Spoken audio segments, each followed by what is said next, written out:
Ahmad bin Isa ini benar turunan Nabi. Dia punya anak namanya Muhammad, Ali dan Husain. Terverifikasi di dalam kitab-kitab nasab semuanya ada, tapi tidak ada anak yang bernama Ubaidillah seperti apa yang diaku oleh para habib-habib Ba'alwi. Tidak terverifikasi sebagai turunan Nabi, tidak pula terverifikasi secara ilmu sejarah sebagai tokoh yang pernah ada di dunia ini di masa lalu. Jadi bukan hanya sebagai bukan keturunan Nabi, tapi juga nama Ubaid ini tidak pernah dilahirkan di muka bumi. Bab kelima dari kitab Tahaffutul Ansab karya Kiai Haji Imaduddin Usman Al-Bantani adalah bab yang paling penting secara metodologis. Jika pada bab-bab sebelumnya beliau membantah klaim dan meneliti sumber, maka dalam bab ini beliau meletakkan kerangka berpikir ilmiah dan syar'i dalam menilai kebenaran sebuah nasab. Kiai Haji Imaduddin menegaskan bahwa setiap klaim keturunan Rasulullah Shallallahu Alaihi Wasallam harus tunduk pada standar ilmu, syariat, dan akal yang jernih. Menurut Kiai Haji Imaduddin, ada 3 pilar utama dalam pembuktian nasab. Pertama, riwayat yang sahih dan diakui oleh ahli nasab. Kedua, keberterimaan rasional yang sesuai dengan urutan generasi dan kronologi sejarah. Dan ketiga, bukti sejarah tertulis yang dapat diverifikasi. Tanpa 3 unsur ini, klaim nasab tidak dapat diterima secara ilmiah maupun syar'i. Dalam bagian ini, Kiai Haji Imaduddin memperingatkan tentang bahaya fanatisme nasab. Beliau menyebut bahwa banyak orang yang membela klaim keturunan bukan karena bukti, melainkan karena kebanggaan sosial. Padahal dalam pandangan Islam, kemuliaan tidak diukur dari garis keturunan, tetapi dari ketakwaan. Beliau menulis dengan tajam, barang siapa fanatik terhadap nasab tanpa bukti, maka ia mengikuti hawa nafsu dan meninggalkan kebenaran. Kiai Haji Imaduddin kemudian mengutip kaidah para fuqaha bahwa nasab hanya dapat ditetapkan dengan 3 cara: pengakuan syar'i yang sahih, kesaksian 2 saksi adil, atau keterangan mutawatir dari generasi ke generasi yang dapat diuji kebenarannya. Dan beliau menegaskan bahwa klaim Ba'alawi tidak memenuhi satupun dari 3 syarat tersebut. Maka klaim itu gugur di hadapan hukum syar'i dan logika ilmiah. Dalam memperkuat pendapatnya, Kiai Haji Imaduddin mengutip karya para ahli nasab klasik seperti Al-Balazuri, Ibn Hazm, dan As-Sam'ani.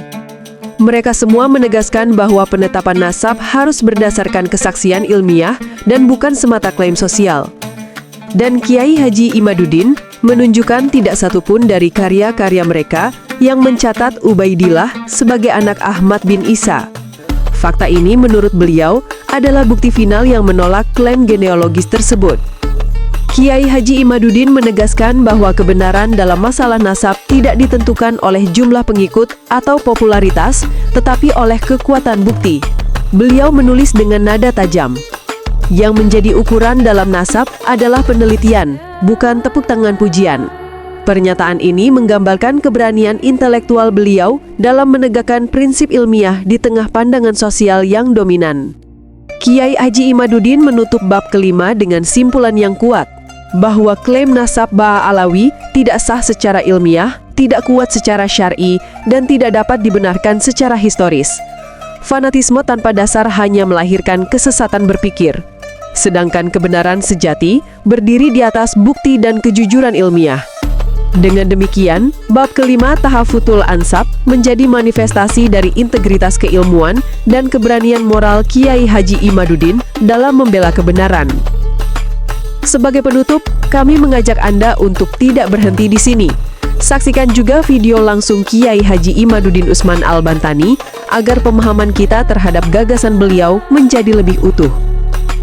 Hari ini terbongkar sedemikian rupa, di mana seorang yang mengaku sebagai turunan Nabi Ibrahim, tapi dia tidak mempunyai darah Nabi Ibrahim yang J1. Ba'alawi yang mengaku sebagai turunan Quraisy, tapi dia tidak mempunyai darah JL859. Ba'alawi yang mengaku sebagai keturunan Sayyidina Ali, tapi dia tidak mempunyai darah JFGC 10500. Ba'alawi Balawi yang mengaku keturunan Nabi, tapi dia tidak mempunyai penanda genetik Sayyidina Husain.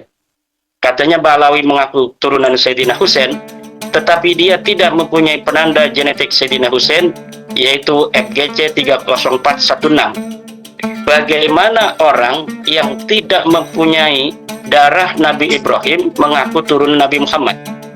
Bagaimana orang yang mengaku turunan Nabi Muhammad tapi tidak mempunyai darah Quraisy, JL859, padahal Nabi Muhammad adalah seorang Quraisy?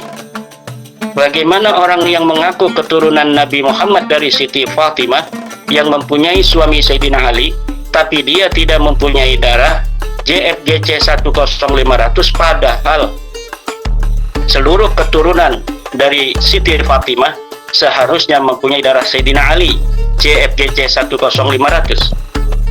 Bagaimana orang yang mengaku keturunan Sayyidina Husain melalui Ahmad bin Isa tidak mempunyai darah daripada Sayyidina Husain yang terkumpul di dalam haplogrup penanda genetik subclade JFGC 30416.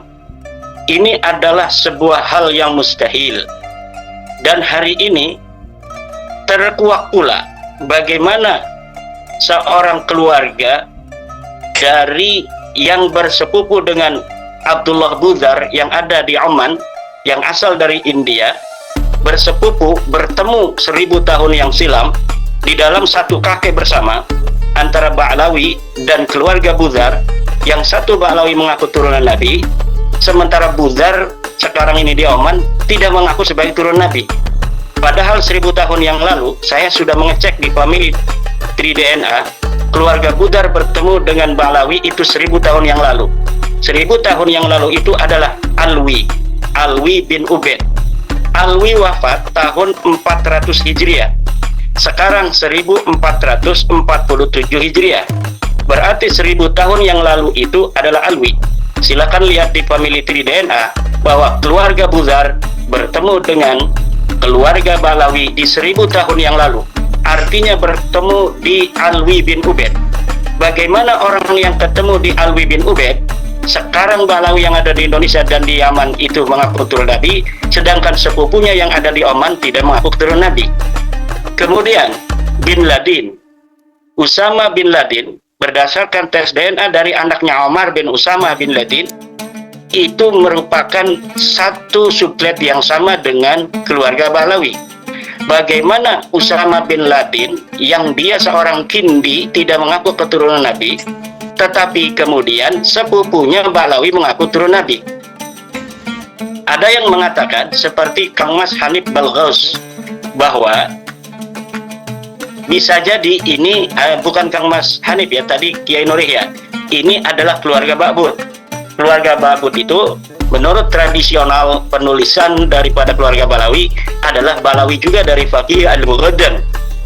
Yang perlu untuk digaris bawahi Kang Mas Yai Nurihya adalah ini bukan berarti mereka sama-sama keturunan Faqih Muqaddam di tahun 565 Hijriah, tetapi ini adalah sebuah permufakatan di abad 9 atau setelahnya bahwa mereka sama-sama mempunyai keturunan dengan permufakatan di abad 9 dan sesudahnya, padahal mereka tidak mempunyai sebuah pertalian secara genealogi kepada Nabi sebelumnya. Mereka mungkin saja bersaudara secara Bani Kindah, tetapi sebelumnya tidak ada. Tetapi jika ini adalah sendirian mengaku turun Nabi, nanti akan cepat terbongkar. Maka perlu adanya teman-teman yang diajak, bahwa kalian dulu leluhurnya sepupu kami. Sebenarnya kalian dan kami ini adalah keturunan Nabi. Ini silsilahnya. Kalian dari Alwi bin Muhammad Faqih Muqaddam, kami dari Ali Faqih Muqaddam, atau sebaliknya.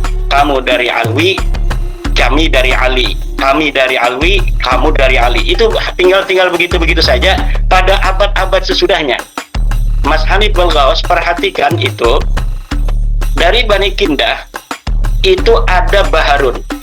Dari Bani Kindah itu ada Bil Faqih, dan ada keluarga-keluarga yang sangat hari ini kita kenal sebagai keluarga Balawi. Ini membuktikan di masa lalu mereka sama-sama bukan keturunan Nabi, kemudian terjadi permufakatan di abad 9 dan sesudahnya untuk bersama-sama mengaku keturunan Nabi. Jadi cara membacanya seperti itu, ada permufakatan.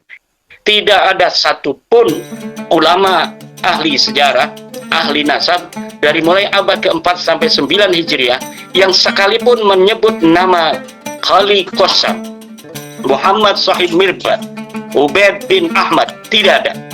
Ini membuktikan bahwa nama-nama itu bersamaan dengan pengakuan nasabnya baru muncul pada 895 Hijriah. Jika Balawi atau pendukungnya masih kekeh secara ilmu historis membantah pernyataan ini, silakan bawa satu kitab sejarah yang berjejer ratusan, dari kitab Tabaqat, dari kitab Tabaqat Fuqaha, dari kitab Tabaqat Tasawwuf, dari Tabaqat Muhaddisin. Semuanya itu ratusan kitab berjejer, satu pun tidak ada yang menyebut nama Faqih Al-Muqaddam, tidak ada yang menyebut nama Sahib Mirbad, tidak ada yang menyebut nama Ali Khali Qassam. Nama-nama yang hari ini terkenal itu sama sekali tidak pernah disebutkan oleh para ahli sejarah. Ini baru untuk membuktikan apakah dia sosok historis atau bukan.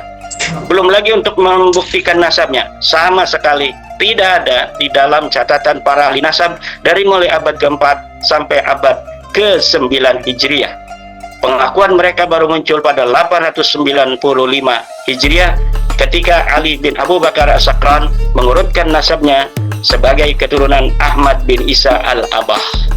Nah, hari ini tes DNA membuktikan bahwa nama-nama itu sesuai dengan apa yang terjadi atau disimpulkan oleh kesimpulan historis dan kesimpulan genealogis menurut ilmu nasab tidak terkonfirmasi, menurut DNA pun mereka tidak terkonfirmasi. Lalu berdasar apa mereka masih ingin disebut sebagai keturunan dari baginda Nabi besar Muhammad sallallahu alaihi wasallam?